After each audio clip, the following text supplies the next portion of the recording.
ในสัปดาห์ที่ผ่านมาเขาได้กล่าวถึงข้างเมืองสมเด็จพระเจ้าไสยเศรษฐาธิราชร่วมกับพระเจ้าแผ่นดินกรุงศรีอยุธยาสร้างพระธาตุสีสองหักให้เป็นเครื่องหมายชายแดนระหว่างประเทศทั้งสองและให้เป็นสัญลักษณ์แห่งความเป็นญาติสืบชาติวงศ์ตระกูลมาตั้งแต่ขุนบุรมราชาดังที่พระรามาธิบดีอู่ทองพระเจ้าแผ่นดินแห่งกรุงศรีอยุธยาได้มีพระราชสารถึงพระเจ้าฟ้างุ่มในตอนที่พระเจ้าฟ้างุ่มจะยกทัพเข้าโจมตีกรุงศรีอยุธยาในปีคริสตศักราช 1353 เฮาหักเป็นพี่น้องกันมาแต่ขุนบุรมพุ่นใดคันเจ้าพญาอยากได้บ้านได้เมืองก็ให้เอาแต่เขตแดนดงสามเศร้าดงพญาไฟขึ้นเมือถึงเท่าภูพญาพอและแดนเมืองนครไทยเป็นเจ้าทอนเมื่อนครเชียงใหม่ได้ตกไปอยู่ภายใต้การครอบครองของพม่าแล้วพระอัครมเหสีซ้ายขวาของสมเด็จพระเจ้าไสยเศรษฐาธิราชในคราวที่พระองค์ขึ้นครองราชสมบัติเป็นพระเจ้าแผ่นดินอาณาจักรล้านนาเชียงใหม่นั้นก็ตกข้างอยู่เชียงใหม่ต่อมาดังนั้น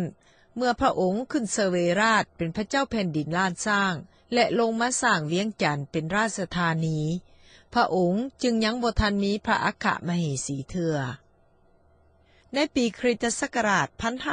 1562 สมเด็จพระเจ้าไสยเศรษฐาธิราชได้ทรงทราบข่าวว่านางเทพกษัตรีอันเป็นพระราชธิดาของพระมหาจักรพรรดิพระเจ้าแผ่นดินกรุงศรีอยุธยามีพระสรีระโสภางามเลิศทั้งเป็นนอเนื้อแนวกษัตริย์ผู้กล้าหาญพระองค์คิดใคร่อยากได้มาเป็นพระอัครมเหสีจึงได้แต่งพระราชสารไปขอซึ่งมีใจความดังนี้ข้าพระองค์ผู้พานพิภพกรุงศรีสัตนาคณาหุตขอถวายอภิวาทวันธนามายังสมเด็จพระปิตุรธิราชผู้พานพิภพกรุงเทพทวาราวดีศรีอยุธยามหาดีโลกภพข้าพระองค์ยังไปมีเอกอัครราชกัลยาณีที่จะสืบศรีสุริยวงศ์ในกรุงศรีสัตนาคณหุตต่อไป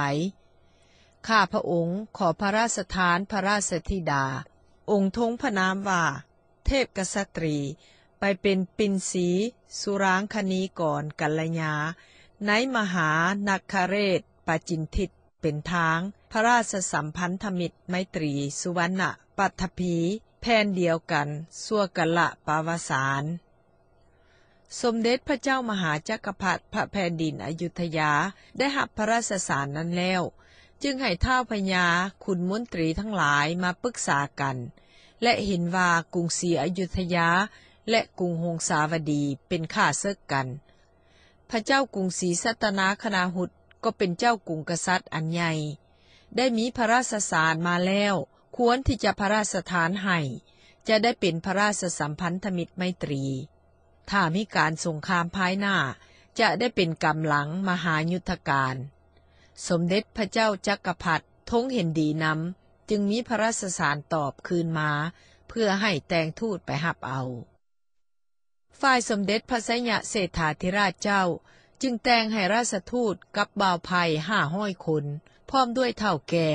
ให้ลงไปรับเอาพระนางเทพกษัตรีพวกเฒ่าแก่ลงไปถึงกรุงศรีอยุธยาแล้วพอดีพระนางเทพกษัตรีเกิดอาพาธหนักมาบ่ได้สมเด็จพระมหาจักรพรรดิผู้เป็นบิดาทรงจินตนาว่าถ้าจะตอบพระราชสารคืนมาว่านางเทพกษัตรีอาพาธจะหาว่าเฮานี่เจรจาเป็นสองเสียของพระราชมัยตรีดังนั้นพระองค์จึงยกพระนางแก้วฟ้าผู้น้องให้มาแทนพร้อมนางสนม500 คนข้าซ้าย500 คนฝ่ายสมเด็จพระไสยเศรษฐาธิราชเจ้าคันทรงทราบว่าบ่แม่นพระนางเทพกษัตรีก็เสียพระทัยจึงมีพระราชอาญาว่าเฮาประสงค์ขอพระนางเทพกษัตรีซึ่งเป็นพระราชธิดาของพระนางสุริโยไทยผู้เสียพระชนแทนพระราชสามีกับขอสร้างเป็นสกุลวงศ์กตัญญูอันประเสริฐคันมีพระราชอาญาดังนั้นแล้วจึงทรงแต่งให้พญาแสนพญานครพญาเทพมนตรีเป็นราชทูตไปส่งพระนางแก้วฟ้า และพระราชสารกับเครื่องราชบรรณาการไปถวายพระมหาจักรพรรดิอีก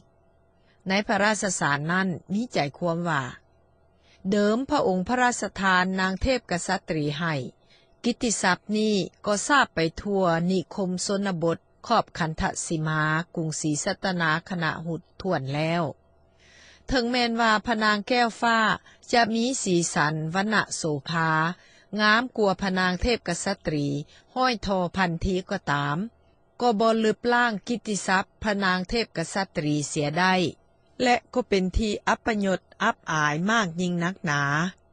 ข้าพระองค์จึงขอทรงพระนางแก้วฟ้าคืนมา